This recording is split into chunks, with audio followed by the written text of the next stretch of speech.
திரும்பிய பக்கமெல்லாம் பிரச்சனையா? சங்கடகர சதுர்த்தியில் விநாயகரை வழிபடுங்கள். சங்கடகர சதுர்த்தி என்பது விநாயக பெருமானுக்கு உகந்த விரத நாளாகும். இந்த நாளில் பக்தர்கள் விரதம் இருந்து விநாயகரை வழிபடுவார்கள்.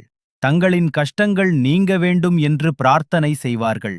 சங்கடகர சதுர்த்தி அன்று விரதம் இருந்தால் தடைகள் நீங்கும், ஞானம் பெருகும், செல்வம் பெருகும் என்பது ஐதீகம்.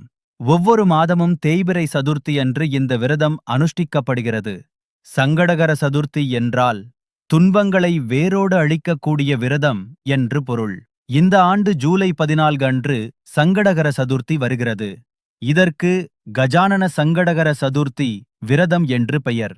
சங்கடகர சதுர்த்தி அன்று சூரிய உதயத்தில் இருந்து சந்திரன் உதயமாகும் வரை விரதம் இருக்க வேண்டும். உணவு மற்றும் தண்ணீர் கூட அருந்த மாட்டார்கள். பக்தர்கள் விநாயகருக்கு பூஜை செய்து